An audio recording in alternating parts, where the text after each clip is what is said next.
Well, that's a performance and a half from Jannik Sinner. Is it official? Is he the best player in men's tennis?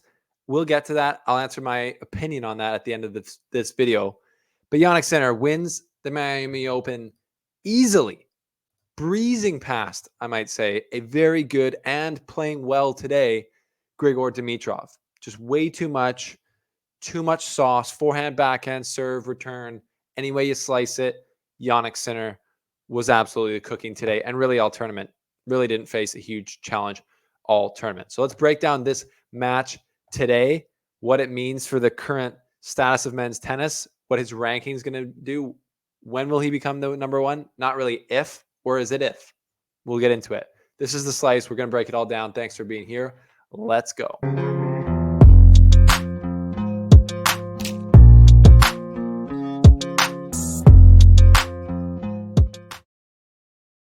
I mean, sensational. Happy Easter, everyone. They say all sinners win on Easter, but Sinner, as in Jannik, especially won today. A credible performance. What a week. And yeah, I just can't wait to get into the particulars of this match because there's some super interesting data and numbers that came out of this one to show just how good Sinner was and just how entrapped that made Dimitrov feel. I'm assuming. I don't know how he felt, but I watched it and I saw what I saw. Anyways, this is the slice. Thanks for being here. We are on our way to 20,000 subscribers. So if you're new here, please subscribe. I'm Steven. I'm the host, and I'm from Canada. And we bring you ATP WTA news and reviews and analysis every week. So thanks for being here. Thanks for being here. Wow. What a match. Coming into the match today, Jannik Sinner was the favorite. That's for sure. But Grigor Dimitrov had been playing unbelievable tennis. And as you know, he took out Carlos Alcaraz. And then he beat Zverev, out-acing him. And then he comes into the final today, knowing that he'll be back inside the top 10 at the beginning of next week, which he still will be. And you know what? He wasn't wanting to stop there. He was wanting to go for another Masters 1000. I believe he's only had one before in his career, and it was 2017 Cincinnati, which I was at. But Jannik Sinner had other plans. And by other plans, I mean just absolute domination with the forehand, with the backhand, with the serve and return categories. I mean, just everywhere that Dimitrov tried to find an angle in this matchup and in this match, Sinner was there. And he had all the answers. And he posed too many questions for Dimitrov. So let's start. A big stat I saw for Dimitrov coming into this was his first serve win percentage. This is something I always harp on, but it's very hard in the modern game for a men's professional player to do well when they're not dominating on their first serve. And Grigor Dimitrov, as I tweeted out earlier, in his 2024 season so far, which he's already played 25 matches, which is actually a lot, he's at 81.5% first serve win percentage. 81.5% in 2024. For his entire career, his average is 74.9. So, and it's interesting. In his last 3 seasons, Grigor's had an above career average first serve win percentage, and it's really cranked up this year where he's obviously been playing great.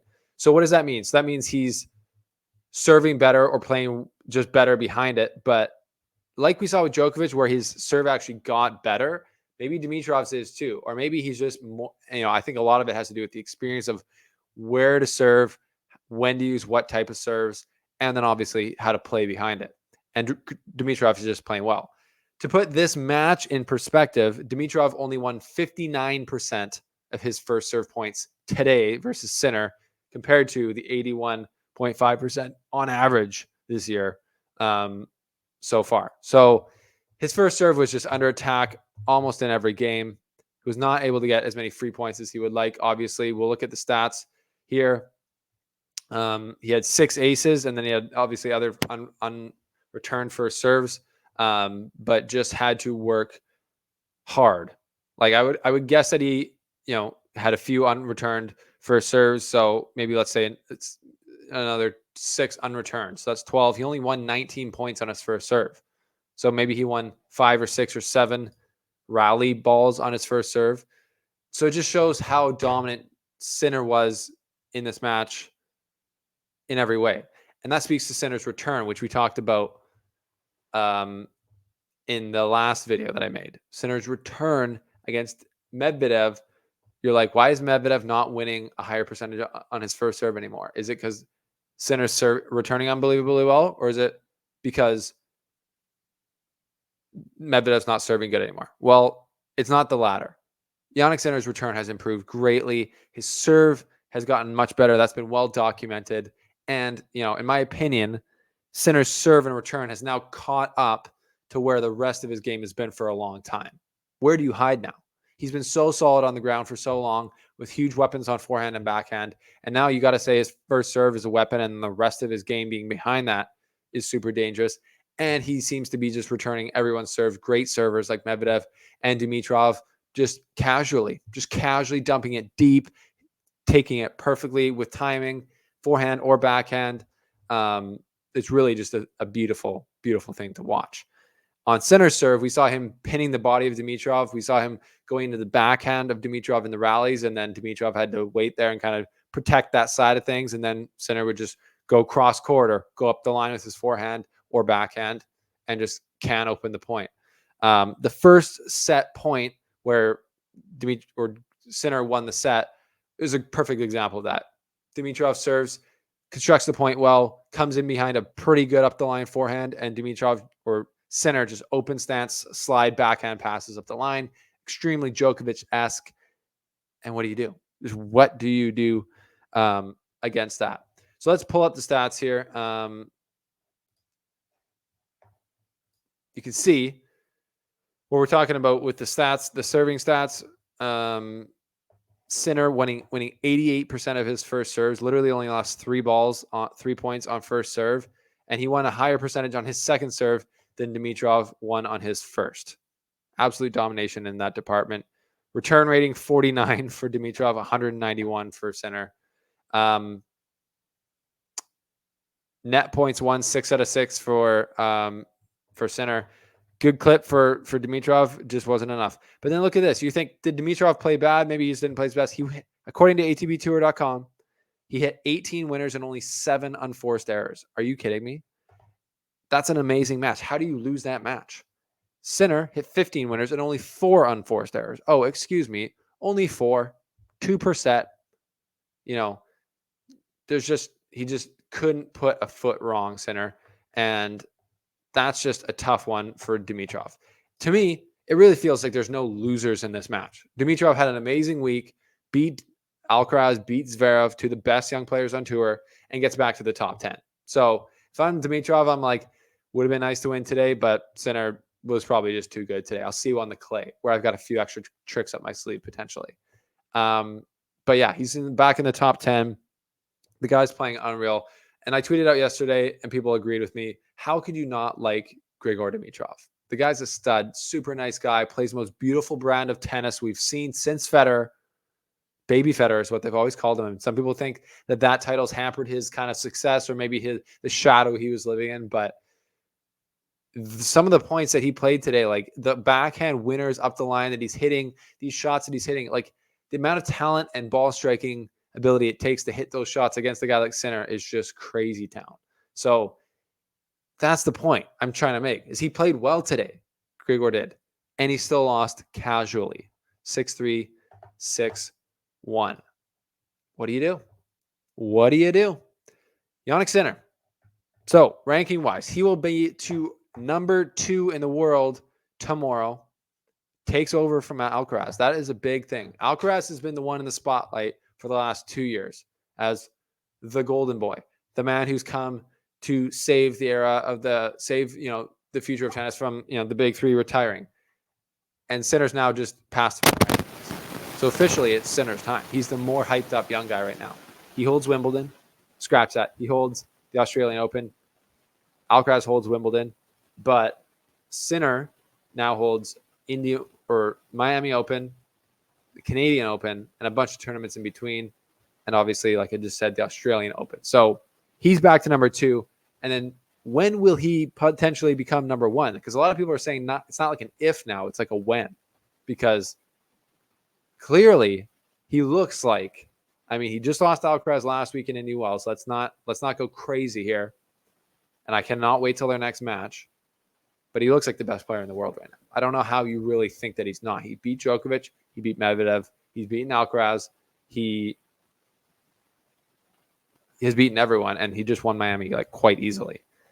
So let's look at the clay swing and how many points each guy has to defend. So I found an article back on the ATP Tour from March 18th saying that come clay court season, Djokovic will defend 2,315 points and Alcaraz 2,265 points. So that's a lot of points. Let's throw the rankings here on the screen. Djokovic, then Carlos, then Sinner. Live rankings, if we go live, Sinner is moving up into number 2.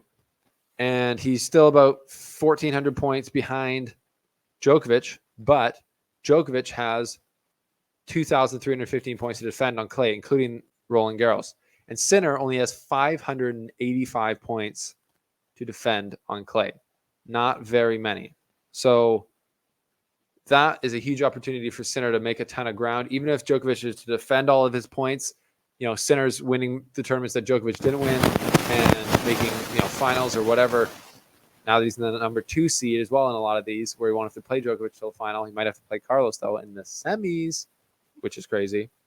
Sinner's got a lot of opportunity. He could become number 1 on clay, depending how Djokovic plays, how he defends the titles that he won last year. So that's pretty crazy. I think, actually, to be honest, I guess most of those points from Djokovic that he's defending on clay are the French Open. I mean, 2,000 of them are. So he only has 315 points outside of the French. So basically, if Djokovic doesn't win the French and Carlos doesn't win the French, you got to think that Sinner's becoming number 1 at that point. But there is a lot of tennis to play between then. There's Monte Carlo, Masters 1000. There's Barcelona. There's Madrid. There's Rome. Big tournaments. So is he the best player in the world right now, Jannik Sinner? I think so. I think right now, on hard court, he's the best player in the world. What did we just finish? The hard court swing. So we're going into clay now. So it gets more interesting. It definitely gets more interesting. I'm not going to say, the top 4 guys, Medvedev, who won, I believe, Rome last year, crazy town. Alcaraz on clay. Hello. Djokovic on clay. Hello. Zverev on clay. Hello. It's not like Sinner's in a class of his own on clay coming up, but it does seem like he might potentially be on a class of his own a little bit on the hard courts right now. So what do you think? Let me know your thoughts down below. I'm super impressed by what he's done. It's unbelievable. Like I said, his serve and return game has caught up to the rest of his game, and he's now just a slightly lankier version of Djokovic. He's lankier, can get to more stuff. He's not maybe as explosive or fast, but it makes up for it with length and his ability to slide. And he's got his serve figured out. It pops. He can play huge behind it. He can play huge from the baseline. He doesn't have to just play bang tennis to win. He can mix it up, play with variety. He's an absolute specimen. And he's a returning beast as well against some of the best servers in the world. So what can this guy not do? My cousin, Lucas DeYoung, asked, who is Sinner going to be the favorite for any of the other majors this year? And I thought, I don't know, but the French, I mean, now I'm pretty confident he can compete for anything. But Wimbledon, he's got to be licking his chops to get on the grass and let his serve bang and play with his power after, playing in the semis a couple times there in the last years. You got to believe that he's got a great chance there. And then the US Open, it's back on hard court, back on his territory, where I think he's the best player in the world right now on the hard court. So yes, he's got a very great year ahead of him. It's a great time to be in the Jannik Sinner camp and to be a Jannik Sinner fan. So for those of you who celebrate, go celebrate with Jannik Sinner on his win. We'll take a short break here. We'll be back for the clay swing with some other videos in between. Thank you guys for being here. Let me know your thoughts on everything down below, and we will talk to you next time.